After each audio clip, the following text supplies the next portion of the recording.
Welcome to another live episode of Halftime Adjustments. It's your host, Eddie Arnell, my man, G Witt, Mr. J. Lou. What's going on, fellas? Tighten up, baby. Tighten up, baby. Tighten up.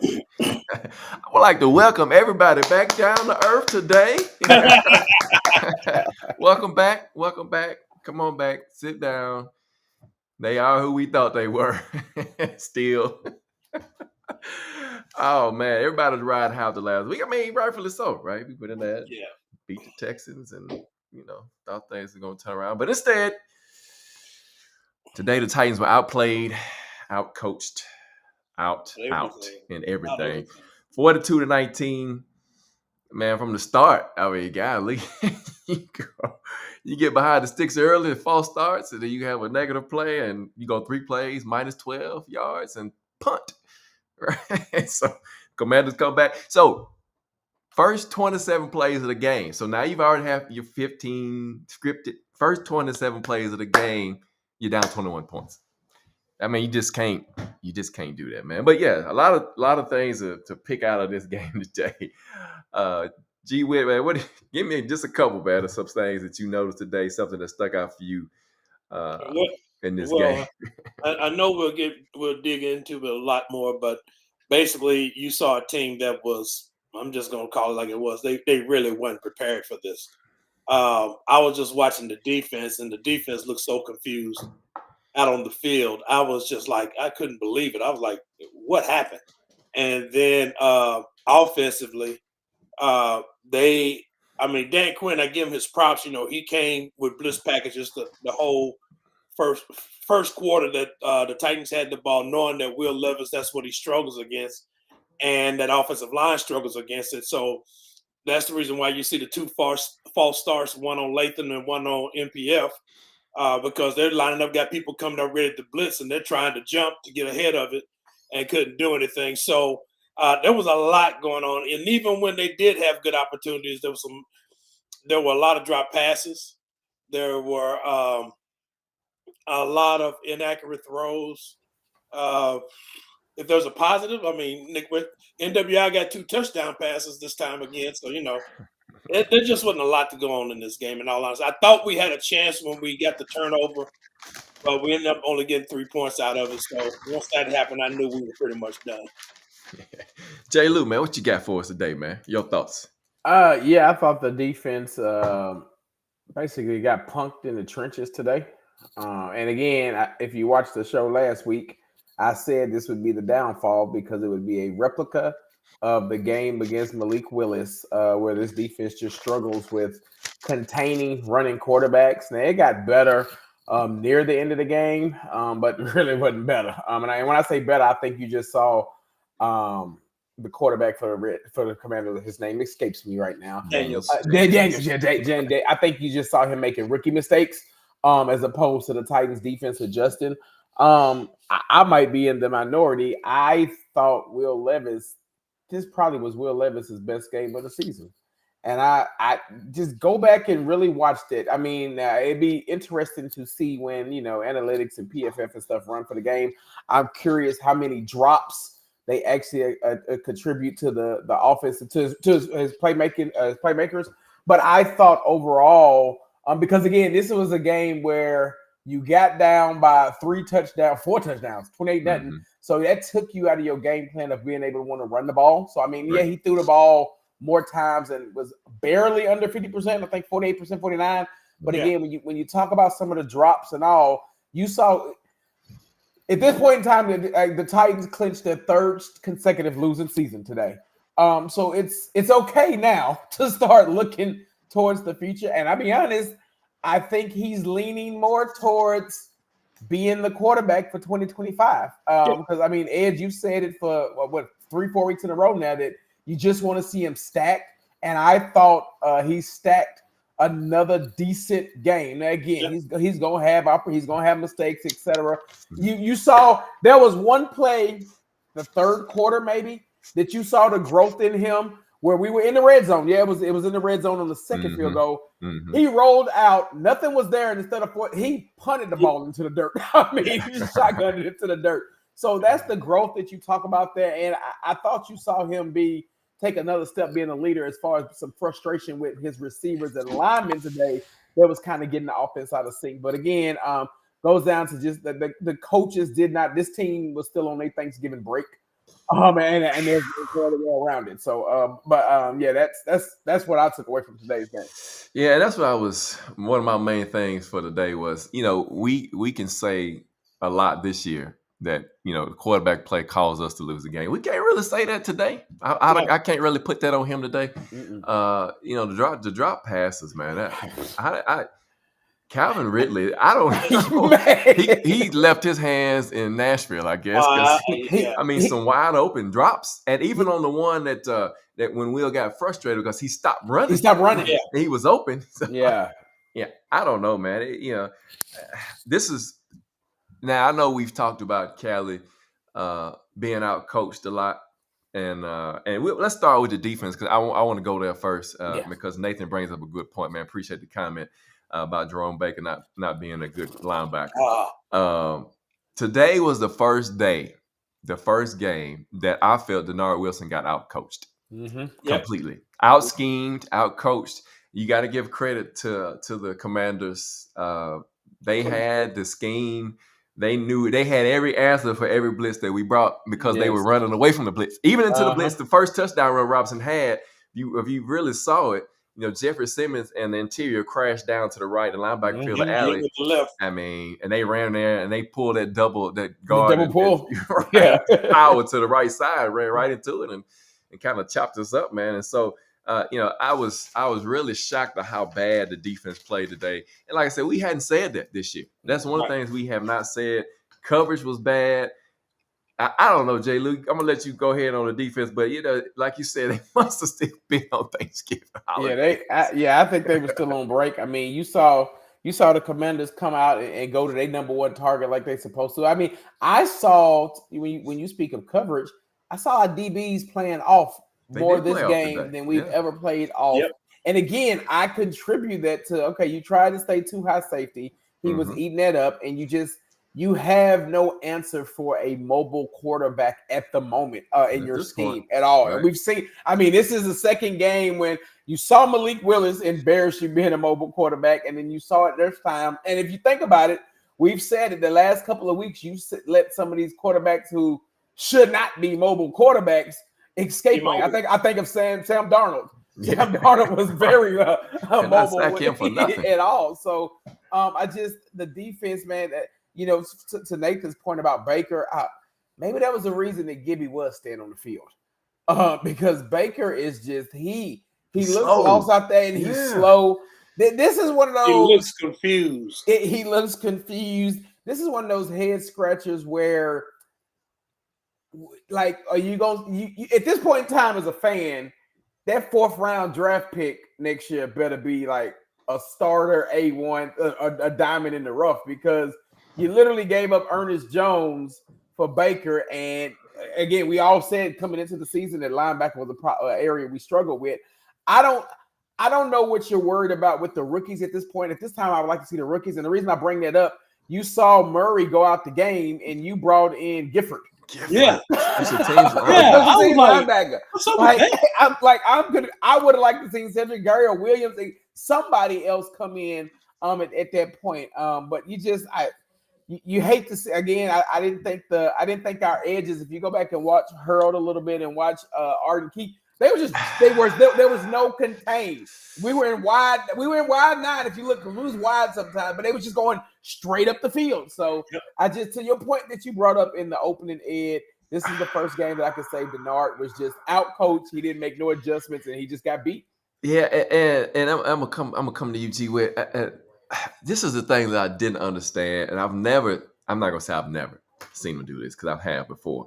But today you saw, and I don't know if you guys, you probably did, but you saw the edge guys jumping around blocks, opening up lanes even more. And I was telling my wife that I said That is the weirdest thing because they teach you not to do that. Because Yes. why? Because you just block yourself. You take yourself out of the play, and then your man goes down and blocks a linebacker. And so, I physically dominated the front. You almost had 2 running backs at 100 yards. Yep. Yes. Which, just crazy to me. But go ahead, G-Wick. No, I mean, J. Lou hit the nail on the head. My first problem, in all honesty, and I think Denard actually he played his hand way too early because that scheme that he put out there, he was afraid of the deep ball more than anything else. And this is the first time we've seen him actually where you had DBs playing, 7, 8, 10 yards off the receivers. And I couldn't understand that, like, especially when you've had them playing so aggressive all season long.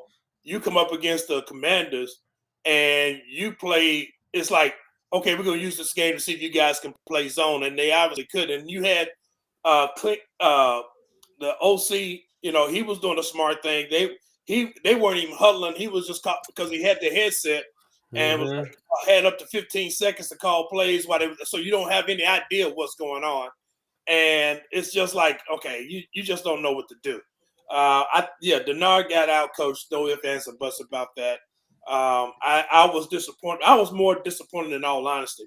I was more disappointed in the run defense than anything else. Especially the way, but they were seal blocking, double teaming on either both Simmons and Sweat in the first half. I mean, those seal blocks they were put in there were just perfect. And given God, I mean, Robinson had tractor trailer size room to run through. It was crazy. And the bad thing about it, because of the scheme that he had in there, everybody was out of the position. By the time you get ready to tackle somebody, he's already past you. That's what happened. I looked at that first touchdown. I was like, good Lord, nobody's in the picture at all. And you saw, again, going back to Baker, you saw the linebackers, they weren't even reading the plays.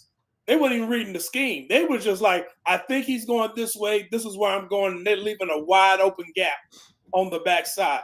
And I agree with you both on the doggone edge rushers. I don't know what in the world they were doing. I thought, in all honesty, and I'm going to put it like this. I think it probably might be more on the Commanders may have went a little bit more conservative in the second half or something like that. I thought they played better in the second half. But there was a lot in there that just didn't make any sense to me at all as far as from a defensive standpoint. Again, without a doubt, the worst defensive game and the worst Denard Wilson game the whole season. No ifs, ands, or buts about it. They had no answers. Yeah, I don't know. It's just funny to see them being so undisciplined today on that side of the ball because they've been so disciplined all season. Even when you think about go back to Detroit. I know they had some issues with special teams that game, but still they were fundamentally sound in all the losses. Today it was just different. It was just different. It was like J. Lou said, like they were unprepared today. Yeah. And I just it was just weird to see that 463 yards of total offense, 267 on the ground, 5 for 7 in the red zone, 9 for 14 on third down, and domination on the time possession, 40 minutes for the Commanders to the Titans 19, man. No, Nathan, I didn't like the Brownlee Jr. penalty either, but it is what it is. He's got a reputation of being handsy, and the officials know that before the game. And so it was definitely a bad call when you go back and look at it. But again, like McCourty said on the broadcast, when you got a reputation for being handsy, they're going to call that, and it's just going to. He has to deal with that. I mean, what they say was his 8th PI this season. Yeah, something like that. Yeah, so he's getting that reputation. Man, that's fine. I mean, I'd rather him play aggressive than get beat deep. And then we get a block in the back on the face mask where they turned his helmet all the way around. But, anyway, that's just how it goes, right? That's just how it goes. But we did break the 0-10 streak for the fumble forward pass, fumble hand, push forward today. We did. I think y'all one of those. So it's turning around yet. The small wins. Small wins. You gotta have some silver linings, Jay. I thought about you, Jay Lou, when that happened. I was like, someone in our face. So, first offense, we already said, the drop balls. I just wide open, man. when he's doing things, like I said last week, and I've been saying, when he's doing good stuff, it's always some bad stuff that happens. Yes. His good stuff today didn't equate to his good stuff because they kept dropping the balls. Dropping it. Now, NWI, he just scores touchdowns, man. I mean, yes. And Nathan already said he needs an extension. Go ahead, J. Lou, and get. I agree. I totally agree. It's been since 2022 since the Titans have won 2 games in a row. 2 games. So it's just crazy, man. So offensive side of the ball, G. Whit, man, anything else you want to point out for us tonight, man, about the offense today? There wasn't a whole lot. Like you already hit upon the fact that I thought Levis played a good game. He wasn't bad at all. Matter of fact, really, again, I think that the only bad pass I saw from him, in all honesty, was that last one he made where it went into like triple coverage or something like that. But that was really the only bad pass I really saw him made. But the fact of the matter is that he didn't have a turnover in this game. Right. Which was good. He didn't have a fumble. He still ran into a couple of sacks, but I like the fact that he was trying to get out of there, if nothing else. When the pocket was collapsing on him, he just probably waited too long. But yeah, he had some struggles as well. And that blew my mind. I hadn't even thought about it, but that was our first 2-point attempt try the entire season. Right. But when you're only averaging 17 points a game, it's not surprising too much, I guess. That's true. That's true. Like I said, the running game, I was disappointed in that a little bit, especially Pollard fumbling, which I'm like, you had a fumble last week and you got a fumble this week. It just really was just mind-boggling to me. Some of the things, and of course the drops that drove me crazy, especially with Ridley. I mean, he had one across the middle where he hit him dead in his hands, and and the thing about it was that he had his hands turned wrong, which is the reason why he missed it. He had his hands turned like this, and I'm like, dude, you're supposed to have your hands, top over bottom. So I don't know. It's just one. It'll put like this. This was just one of those games. Again, where you just, like you said, got brought down back to earth, you thought you were somebody and you're not. And now you're just trying to work through the rest of the season, see improvement all over the place and go from there. That's all you can do right now. So no chance of making the playoffs, no chance of having a winning season. You're just trying to make it through and see who improves and who doesn't. Well, that's not exactly true just yet. Still can win a division, believe it or not. Believe it or not, it's still there. Believe it or not. I mean, as bad as it is, believe it or not, we are still in contention for the division. I know it's crazy. I know it's hard to believe, but by those losses in the division, which is just one, we're tied with the Texans with just one loss in the division. So now, does that mean they're going to still win? And no. If they play like they play today, no. Now we can start the show because Dion's here, man. Thank you, Dion, for joining us. Nathan, Darius, all y'all, man. Escopo, I'm sorry if I said your name wrong, man, but thank you for coming on tonight. But yeah, J. Lou, man, talk about the offense. Darius says hit 8-9. 8-9. I like that. There. That's 5 in a row then. Yeah.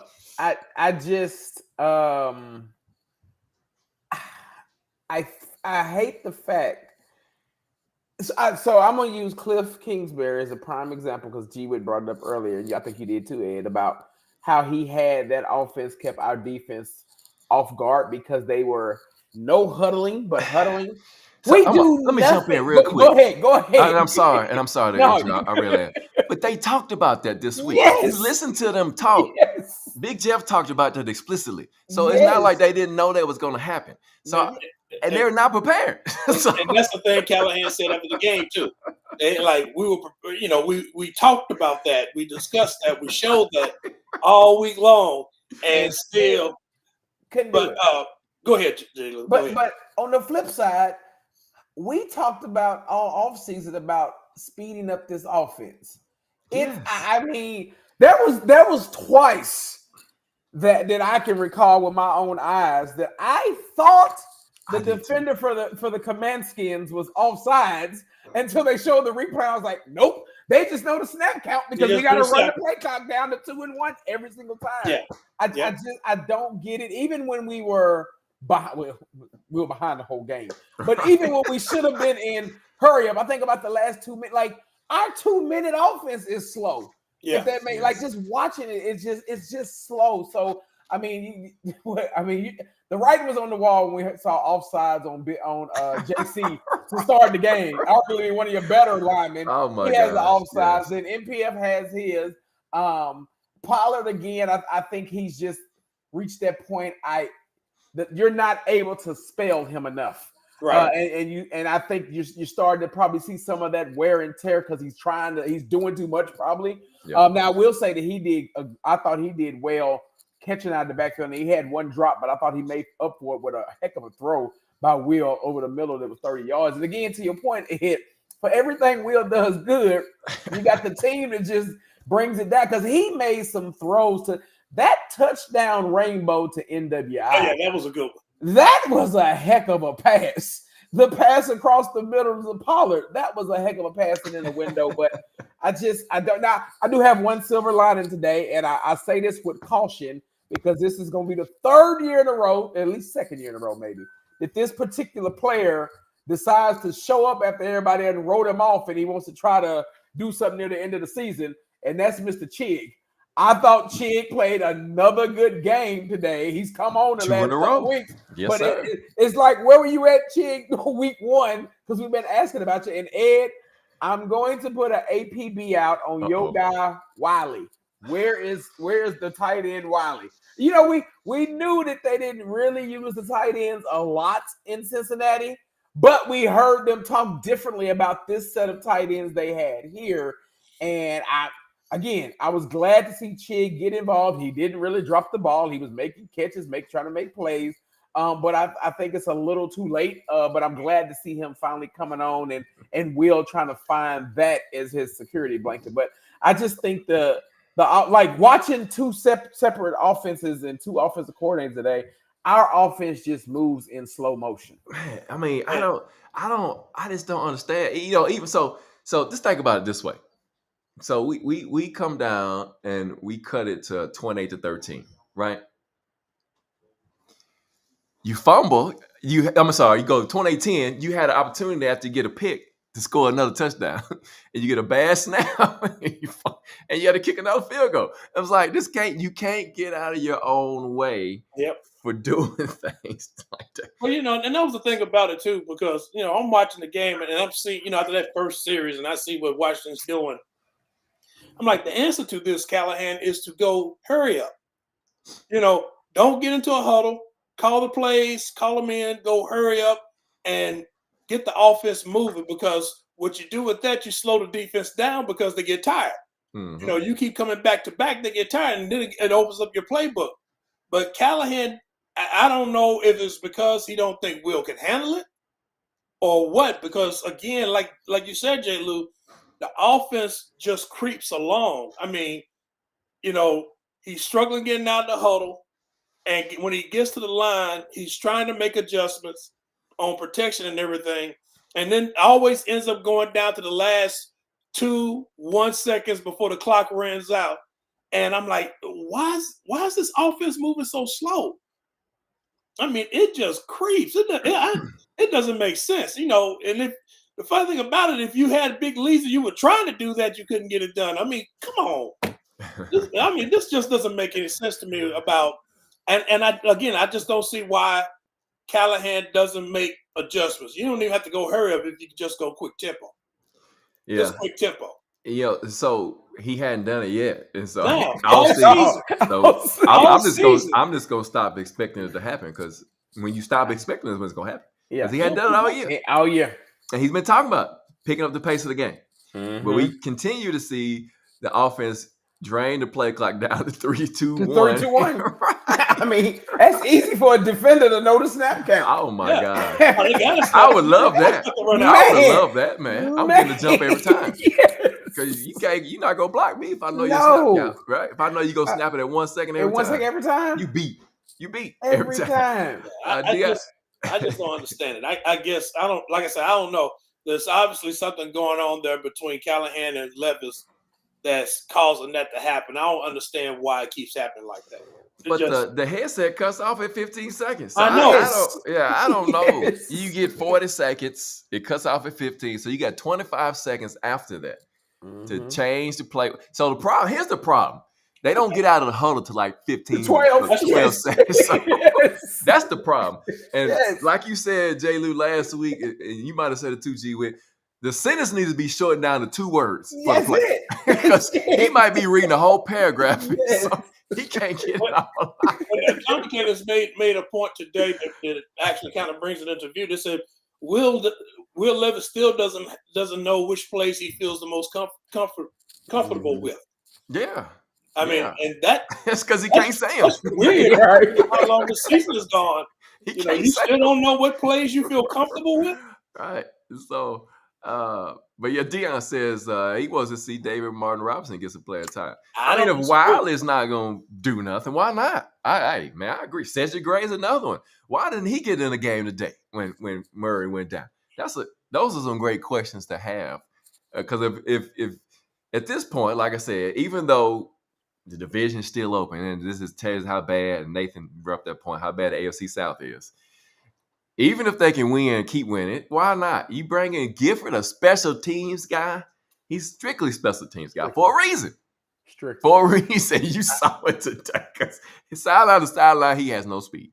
I mean, bottom line. Oh, you knew he had no speed. I mean, well, he's on special teams for a reason.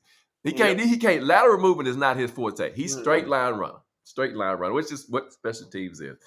But, yeah, man, so 18 to 37, Will threw the ball 37 times a day. We know that's trouble when that happens, particularly for him. Oh, yeah. And then Paula 8 carries for 35 yards. Like I said, man, turnover, it's just the play calling sometime. But, again, I can't really blame Will today because he had some moments there with his guys to let him down. 12 first downs today. 5 for 12 on third down.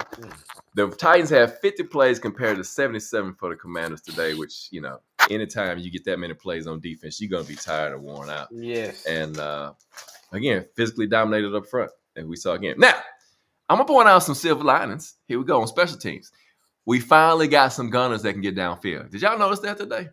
Yep. On those punts? The punt coverage was good today. Yes. Now it still needs to be fixed from a Stoney side.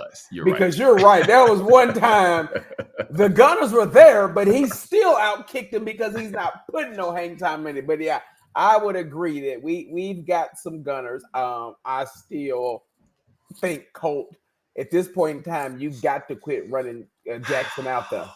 You've got to quit. As much as we talk about Chestnut just being north and south, I'd rather you catch the ball, get north and south to the 30 than fumbling every single time he like you said it when we were texting G with, he's in his own head because now he's a rookie and he's trying to make a play.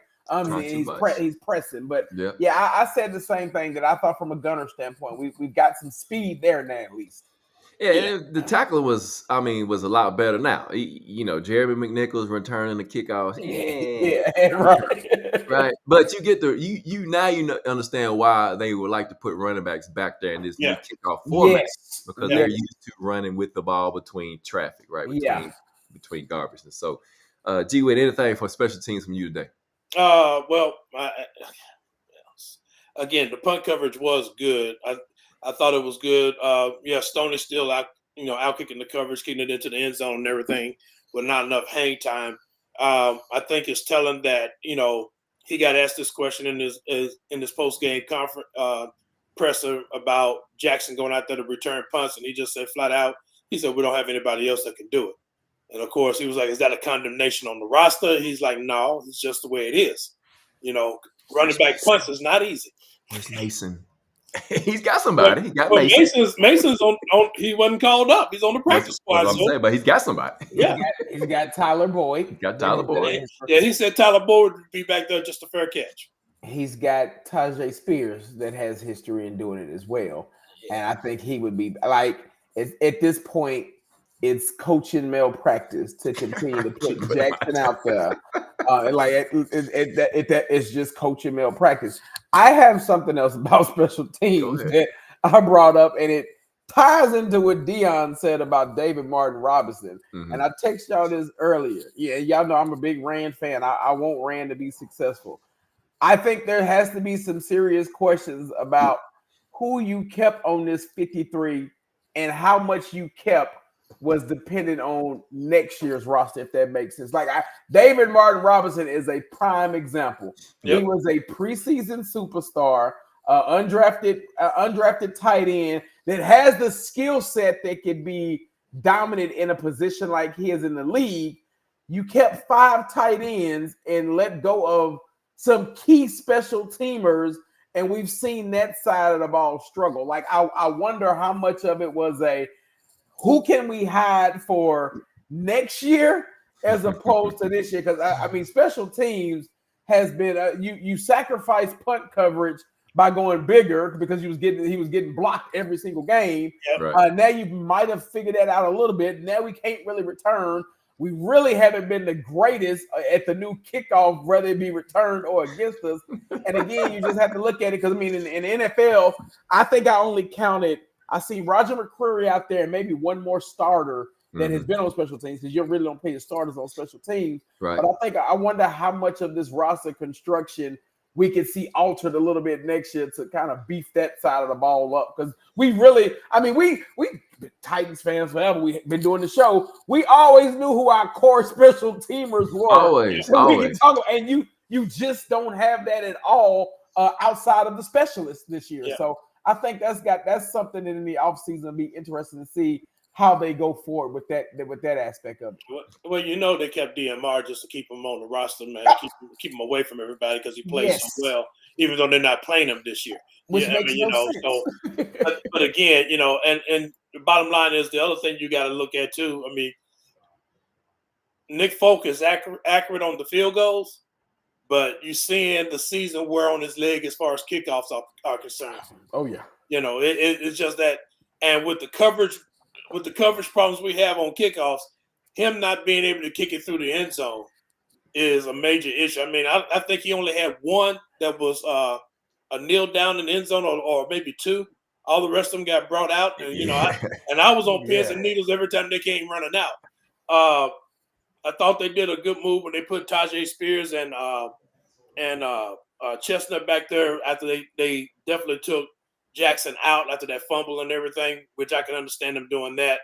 But punt returns, I mean, on the active roster today, that's all you had. So, they couldn't use Kinsey if they wanted to. They're going to do something else, and they may do it this week.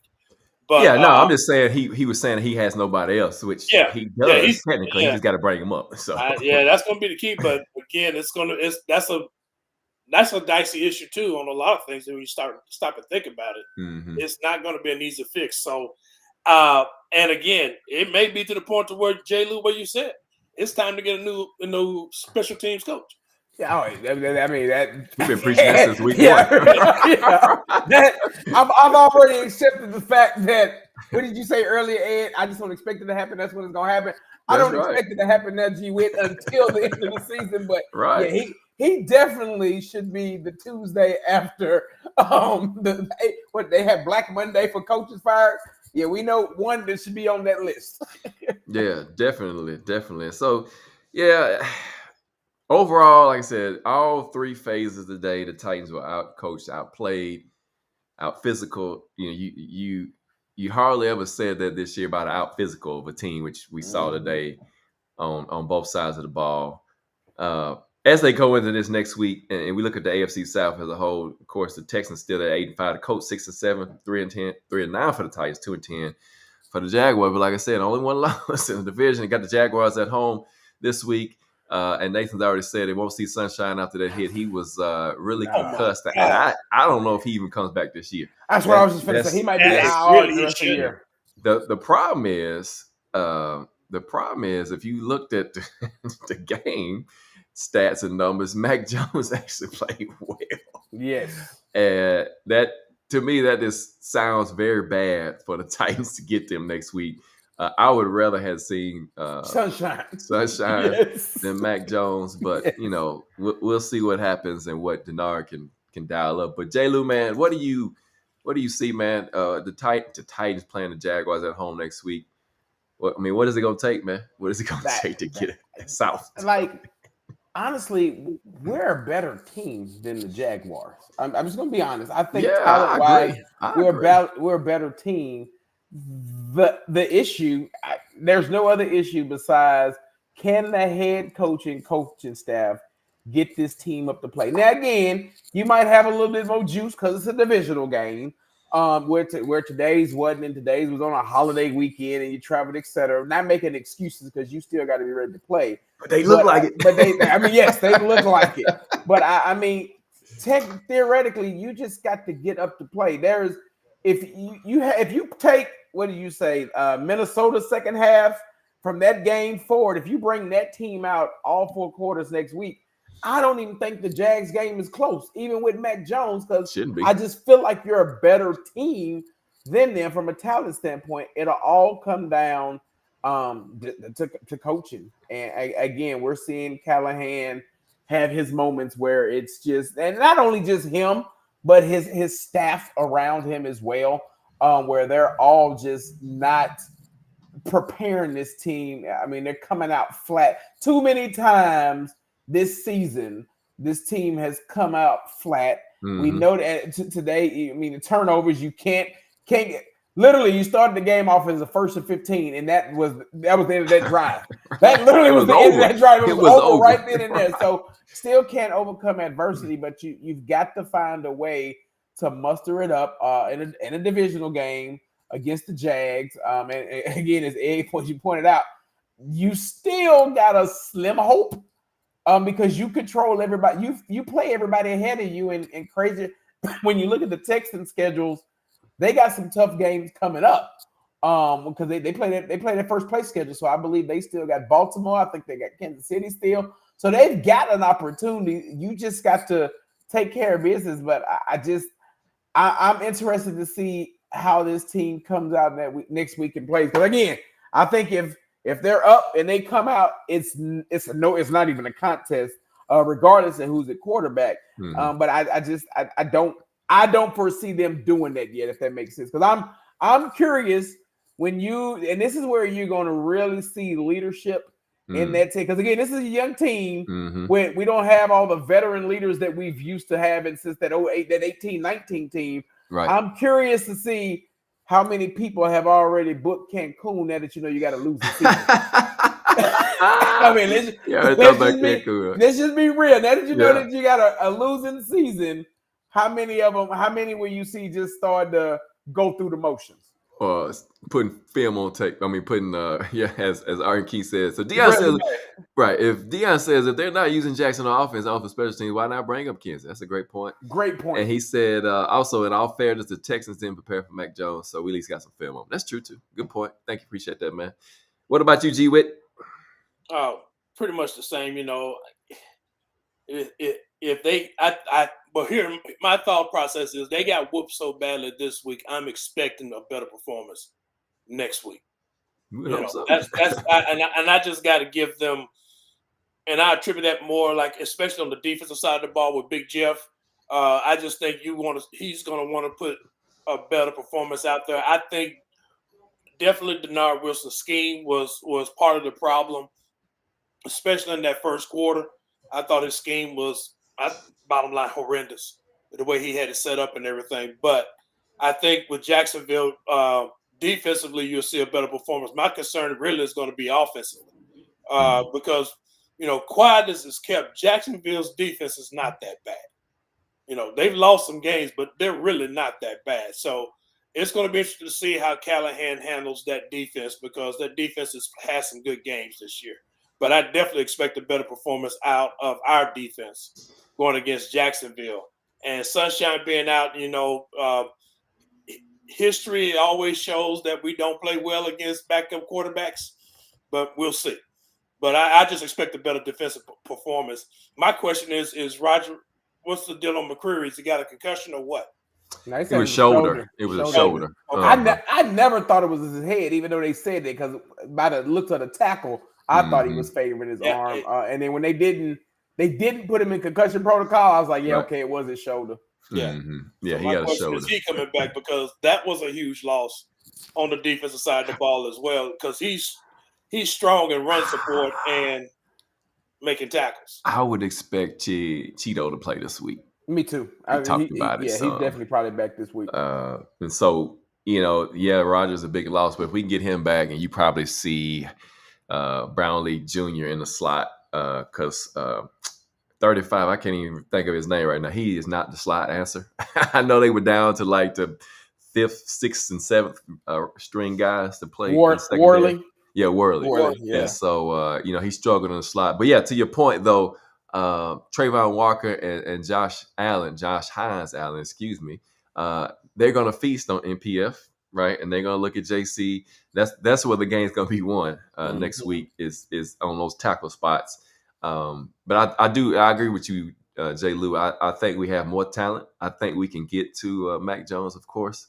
It just depends on, how aggressive Denard's going to play, how aggressive he's going to have his guys playing, the blitz schemes and, and jumping on them early. He can't let them come out there and get confidence early. They're a losing football team, Right. regardless of how good they are on either side of the ball. They're a losing football team, and they might be thinking about packing it in at this point. To who knows? Peterson don't even know if he's gonna have a job next year. Right. He's kind of That's true. Yeah. And so you just never know. You never know what'll happen. But I would expect them to win. But if they play like they play today, then, That's what I'm saying. I'm just expecting. I'll be interested to see how they play because again, it's just you have to make a comeback on this, and if you want to show improvement, then when you lay an egg like this, you got to come back and play better the following week and pick it up. And that's what I'm looking to see with them and seeing how they're going to react to that big loss this week. Because like you said, Jay Lou, we talked about it, texting back and forth at the beginning of the game. They were just totally outclassed the whole game. Oh yeah. Yeah, and it's all about them NFC teams that they just. I mean, Detroit, Green Bay, every game we played against an NFC team, Has they been just, terrible. except for Minnesota. Except for Minnesota. That was all. Yes. And we've got boat raced. So, it's just Rodney, man, thank you for joining us, man. Appreciate you getting on. Dion says, I think they had a Houston hangover. I agree with you, man. They scored 30 points, and then we got a little full loss. So, yeah, at the beginning, man, I know you weren't. You're right. I know you weren't here this more when we started, man, but I clapped. I told everybody, come on back down. Let's sit back down at the table because we always on that get hype train for last week. So, yeah, Jacksonville Jaguars coming to Nissan Stadium, AFC South tilt. Can the Titans get another one? Because, like I said, right now, how bad it sounds, how crazy it sounds, they can still compete for the division, especially with having to play Houston here at home later on in the season. So, a lot of football still to be played. It's just which team is going to show up. We talk about it. It's like a toxic relationship. You got the good and the bad. It's football team. Yeah, it is what it is. Ride the wave. Yeah, it is what it is. We'll see. Thank y'all for joining us. We had Jacksonville circled in the way as a game we could possibly win. So. Well, yeah, we did. But if the team played today came out and played next week, ain't no way. It's probably not going to be a win. But anyway, thank y'all again for joining us, man, tonight. Halftime adjustments. Eddie Arnell, J. Lou, G. Witt. Be back next week, man. Home game for the Tennessee Titans, Jacksonville Jaguars, AFC South matchup. Join us next week, man. We'll talk about it. We'll break it down. See if the Titans can get their second win in the division and stay alive for the AFC South title. Halftime adjustments. Eddie Arnell, G. Witt, J. Lou. We out.